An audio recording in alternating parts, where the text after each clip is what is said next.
దివంగత నేత doctor YS Rajasekhara Reddy గారు పేద విద్యార్థులు జీవితాలు బాగుపడాలా, ఆర్థికంగా ఆ కుటుంబం ఎదగాలి, పేద విద్యార్థులకు ఫీజులు కట్టేకి కూడా వాళ్ళ తల్లిదండ్రులకు కష్టమవుతుందనే ఉద్దేశంతో ఆ రోజు దేశ చరిత్రలోనే ఏ ముఖ్యమంత్రి కూడా చేయని విధంగా ఆంధ్రప్రదేశ్ రాష్ట్రానికి ఫీజు రియంబర్స్మెంట్ పథకాన్ని తీసుకొచ్చిన ఘనత కూడా ఎవరు అంటే కూడా దివంగత నేత డాక్టర్ వైఎస్ రాజశేఖర రెడ్డి గారి గురించి మీ అందరికీ తెలుస్తున్నాను.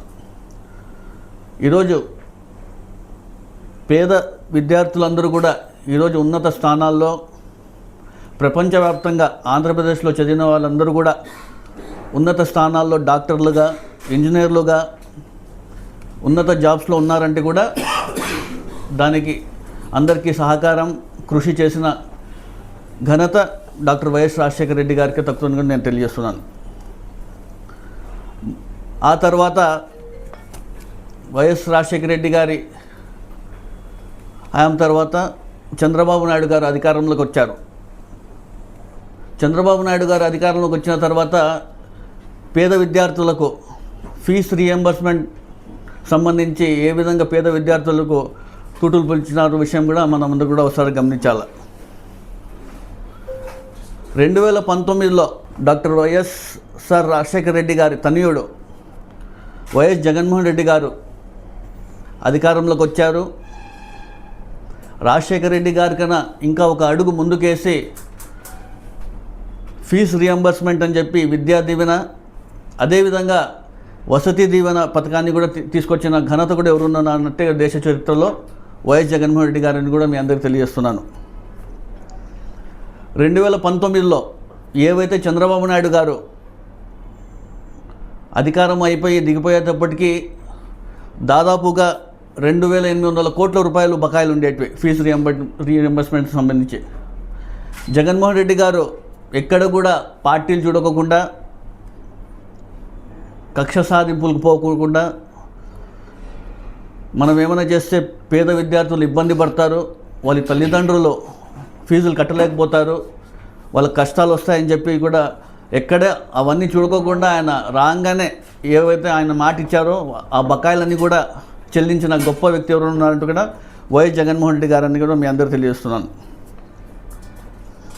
అదేవిధంగా సంక్షేమ క్యాలెండర్ సిద్ధం చేసి ప్రతి ఒక్క పథకాన్ని కూడా ఇంటి వద్దకే పరిపాలనను అందిస్తూ, ఇంటి వద్దకే సంక్షేమ పాలన అందిస్తూ ఏ విధంగా అయితే క్యాలెండర్ రిలీజ్ చేశారో ఆ మాట తప్పకుండా ప్రతి నెల కూడా ఆయన జమ చేసిన లబ్ధిదారుల ఖాతాలో జమ చేసిన గొప్ప వ్యక్తి ఎవరు ఉన్నట్టుగా వైఎస్ జగన్మోహన్ రెడ్డి గారు. అదేవిధంగా ప్రతి 3 monthsకి ఖచ్చితంగా చెప్పిన టయానికి ఫీజు రియంబర్స్మెంట్ తల్లుల ఖాతాలో జమ చేసిన గొప్ప నాయకుడు వైఎస్ జగన్మోహన్ రెడ్డి గారు కూడా మీ అందరూ తెలియజేస్తున్నాను. ఎన్నికల షెడ్యూల్ రావడం, జనవరి నుంచి మార్చి వరకు ఏదైతే 3 monthsకి ఒకసారి ఫీజు రియంబర్స్మెంట్ చేయాల్సి ఉందో అది జనవరి నుంచి మార్చి వరకు 3 months ఫీజు రియంబర్స్ సంబంధించి ఏప్రిల్లో వెరిఫికేషన్ చేసిన తర్వాత మే నెలలో ఈ ఫీజు రియంబర్స్ తల్లిల ఖాతాలో జమ చేద్దాం అనుకునేప్పటికీ కూటమి ప్రభుత్వం, అంటే అప్పుడు కూటమి నాయకులు వాళ్ళే ఎలక్షన్ కమిషన్కి వెళ్ళి ఫిర్యాదు చేయడం జరిగింది. వాళ్ళే దీన్ని కూడా అడ్డుకునే విషయం కూడా మీ అందరి దృష్టికి కూడా తీసుకునే విషయం కూడా మీరు ఒకసారి గమనించాలి. అదేవిధంగా చూసుకుంటే చంద్రబాబు నాయుడు గారు, లోకేష్ గారు ఎన్నికలకు ముందు బకాయిలు ఏవైతే ఫీజు రియంబర్స్మెంట్కి సంబంధించిన బకాయిలన్నీ కూడా మేము అధికారంలోకి రాగానే ఖచ్చితంగా మేము ఇవన్నీ కూడా వాళ్ళకన్నీ కూడా మేము చెల్లిస్తామని చెప్పి ఈరోజు దాదాపుగా 8 నెలలు అవుతున్నా కూడా ఏ ఒక్కరు పట్టించుకుపోవడం కూడా ఏ విధంగా వీళ్ళు పరిపాలన అందిస్తున్నారు కూడా ఒకసారి మీరు అందరూ గమనించాలా. అధికారంలోకి వచ్చి 8 months అవుతుంది. బకాయిలతో పాటు అకాడమిక్ ఇయర్ ఫీజులు కూడా చూసుకుంటే విద్యా దీవెనకు సంబంధించి 2,800 కోట్లు, అదేవిధంగా వసతి దీవెనకు సంబంధించి 1,100 కోట్లు, దాదాపుగా 3,800 కోట్ల రూపాయలు ఈరోజు చెల్లించకపోవడం ఏ విధంగా విద్యార్థులు, పేద విద్యార్థులు భయపడుతున్నారు కూడా మీరందరూ కూడా ఒకసారి గమనించాలి. వైఎస్ జగన్మోహన్ రెడ్డి గారు ఇలాంటి ఇబ్బందులు వస్తున్నాయని చెప్పి ఆయన దృష్టికి వస్తే నవంబర్ 24వ తేదీన 2024లో ఎక్స్లో ఒక పోస్ట్ పెట్టారు ఆయన. ఇట్లా కూటమి ప్రభుత్వం వెంటనే ఫీజు రియంబర్స్మెంట్ సంబంధించిన బకాయిలన్నీ కూడా చెల్లించాలా, ప్రభుత్వం ఏం పట్టించుకోవడం లేని చెప్పాడు. ఆ రోజే ఒక పోస్ట్ పెట్టడంతో కొన్ని రోజుల తర్వాత మేము 700 కోట్ల రూపాయలు బకాయిల్ని చెల్లిస్తామని చెప్పి కూటమి ప్రభుత్వం చెప్పడం జరిగింది. వాళ్ళు చెప్పబట్టి కూడా ఒక నెల అయిపోయింది. ఆ 700 కోట్లు కూడా ఎక్కడ ఏ ఒక్క ఖాతాలో కూడా జమ చేసిన పాపాన్ని పోలేదు. ఇవన్నీ కూడా ప్రజలందరూ గమనిస్తున్నారు. ఈరోజు స్టూడెంట్స్ ఏ విధంగా ఇబ్బంది పడుతున్నారు కూడా ఒకసారి గమనించాలా. తల్లుల ఖాతాల్లో జమ చేస్తామంటారు ఒకసారి, లేదంటే కాలేజ్ యజమానులకు మేము జమ చేస్తామని చెప్పి ఒకసారి అంటున్నారు, లేదు ఒకసారి జాయింట్ అకౌంట్లో మేము జమ చేస్తామని చెప్పి కాలం గడుపుతున్నారే తప్ప ఇంతవరకు ఏ ఒక్క రూపాయి కూడా ఏ ఒక్క ఖాతాలో కూడా జమ చేసిన కావడం కూడా మనం చూడడం జరిగింది. అదేవిధంగా చూసుకుంటే కన్నా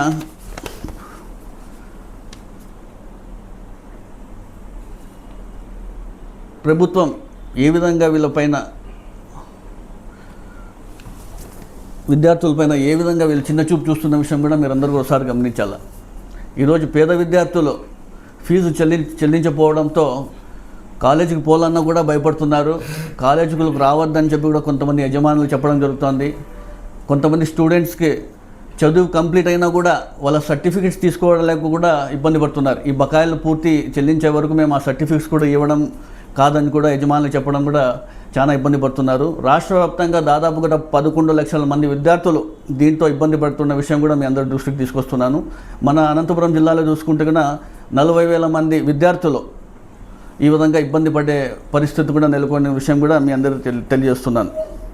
అదే జగన్మోహన్ రెడ్డి గారు అధికారంలో ఉన్నట్టుగా క్రమం తప్పకుండా ప్రతి 3 మంత్స్కి ఖచ్చితంగా ఆయన చెప్పిన మాట మేరకు పేద విద్యార్థులు కానివ్వండి ఎక్కడ ఇబ్బంది పడకూడదు, వీళ్ళందరూ బాగుంటేనే ఆర్థికంగా ఎదుగుతారు, కుటుంబాలు బాగుంటాయి, చదువుకుంటేనే వీళ్ళు ఉన్నత స్థానాలకు పోతారని చెప్పేసి విద్యార్థులకు ఎక్కడ కూడా ఇబ్బంది లేకుండా చెప్పిన టయానికి తల్లుల ఖాతాల్లో ఖచ్చితంగా క్రమం తప్పకుండా విద్యా దీవెన పేరుతో వాళ్ళ ఖాతాలో జమ చేపించిన ఘనత కూడా వైఎస్ జగన్మోహన్ రెడ్డి గారికి కూడా మీ అందరూ తెలియజేస్తున్నాను.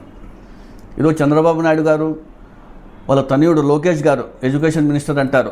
ఆయన చూస్తే అమెరికాలో చదువుకున్నారు, విద్యపైన బాగా అవగాహన ఉంది, పేద విద్యార్థులు కానివ్వండి విద్యా వ్యవస్థకి బాగా బలోపేతం చేస్తారు, మంచిగా చేస్తారని చెప్పి చూస్తే గిన ఈరోజు ఏ విధంగా విద్యా వ్యవస్థను నాశనం చేస్తున్నారు కూడా మీరు అందరూ ఒకసారి గమనించాలి. 15,000 రూపాయలు చొప్పున ప్రతి ఒక్క పిల్లవాడికి చదివే పిల్లవాడికి ఇంట్లో ఎంతమంది ఉన్నా కూడా 15,000 ఇస్తామని చెప్పి తల్లికి వందనం అకాడమిక్ ఇయర్ కూడా పూర్తిగా అవబోతుంది. ఒక్క రూపాయి కూడా ఏ ఒక్క ఖాతాలో కూడా జమ చేయకపోవడం కూడా ఏ విధంగా వీళ్ళు కూటమి ప్రభుత్వం ముందుకు పోతున్నా కూడా మీరు అందరూ ఒకసారి గమనించాలి. అదేవిధంగా దీనికి సంబంధించి రాష్ట్ర అధ్యక్షులు వైఎస్ఆర్సీపీ అధ్యక్షులైనటువంటి జగన్మోహన్ రెడ్డి గారు విద్యార్థులకు ఇబ్బంది కలగకూడదు, ఫీజు రియంబర్స్మెంట్ సంబంధించి మన పార్టీ ఖచ్చితంగా ప్రజల వైపు ఉండాలా, ప్రజల వైపున మేమందరం పోరాటం చేసేకి అనంతపురం నగరంలో మన జిల్లా అధ్యక్షుడు అనంత వెంకటరామరెడ్డి గారి ఆధ్వర్యంలో 5వ తారీఖున ఫిబ్రవరి 5వ తారీఖున ఉదయం 10 గంటలకు జెడ్పీ ఆఫీస్ నుంచి సప్తగిరి సర్కిల్ నుంచి సంగమేశ్ సర్కిల్ నుంచి కలెక్టరేట్ వద్దకు వెళ్ళి అక్కడ రిప్రజెంటేషన్స్ కూడా ఇవ్వడం జరుగుతుంది కలెక్టర్ గారికి. ఈ ర్యాలీలో పెద్ద ఎత్తున విద్యార్థుల తల్లిదండ్రులు, వైఎస్ఆర్సీపీ నాయకులు, కార్యకర్తలు, శ్రేణులు ప్రతి ఒక్కరు కూడా పాల్గొని ఈ కార్యక్రమానికి విజయవంతం చేయాల్సింది కూడా మీ అందరికీ కోరుతున్నాను. అదేవిధంగా వైఎస్ఆర్సీపీ అధికారంలో ఉన్న ప్రతిపక్షంలో ఉన్న ప్రజల వైపు పోరాటం ఎప్పుడు చేస్తూ ఉంటుంది, ప్రజలకు ఎప్పుడు అండగా ఉంటుంది. ఇప్పటికైనా కూటమి ప్రభుత్వం ఖచ్చితంగా దిగి వచ్చి ఫీజు రియంబర్స్మెంట్ సంబంధించిన బకాయిలన్నీ కూడా పూర్తి చేయాలని చెప్పి మేము డిమాండ్ చేస్తున్నాం. కార్పొరేటర్ బాలాజీ టీడీపీలో చేయడం పైన మీ రియాక్షన్ ఏంటి? డెవలప్మెంట్ లేకపోవడం కారణంగా డివిజన్లో పోయినామనేది ఆయన వాదన. కార్పొరేటర్ బాలాంజనేయులు ఇప్పటి నుంచి కాదు, దాదాపుగా 3-4 మంత్స్ నుంచి ఆయన చెప్తున్నాడు. నేను వెళ్ళిపోతాను అని చెప్తున్నా అతనేం కాదు. ఇప్పుడు ఆయన గెలిచిండేది వైఎస్ఆర్సీపీ జగన్మోహన్ రెడ్డి గారి పార్టీ ఫ్యాన్ సింబల్ పైన గెలిచినారు, ప్రజలందరికీ తెలుసు. ఇప్పుడు గెలిచిన తర్వాత అధికారంలో ఉన్నప్పుడు ఒకవైపు, అధికారం పోయినాక ఒకవైపు అంటే ఆయనకే వదిలేస్తాను, నేను ఎక్కువ మాట్లాడను. పార్టీని నమ్ముకునే వాళ్ళు పార్టీలో ఉంటారు, విలువలు ఉంటాయి. పార్టీ కష్టకాలంలో ఉండేటప్పుడు పార్టీకి మేమంతా తోడుంటే పార్టీ కూడా బలోపేతం అవుతుంది. ఇలాంటి వాళ్ళు ఎంతోమంది వస్తూ ఉంటారు, ఎంతోమంది పోతుంటారు. సముద్రం లాంటిది ఇది. దానికంతా మేము ఎక్కువ ఆలోచించాల్సిన అవసరం లేదు.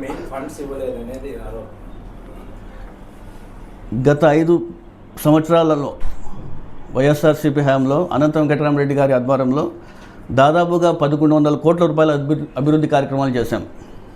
నిన్న చూశాను నేను, ఎమ్మెల్యే దగ్గుపాటి వెంకటప్రసాద్ గారు ఏమంటారు, గతంలో వాళ్ళ డివిజన్కి ఏ ఒక అభివృద్ధి కార్యక్రమాలు చేయలేదు, ఏం అభివృద్ధి చేయలేదు అని చెప్పి స్టేట్మెంట్లు చూశాను. ఇది పూర్తిగా సాయినగర్ సంబంధించేది. దాదాపుగా 4 కోట్ల రూపాయలు వర్క్స్ చేశారు.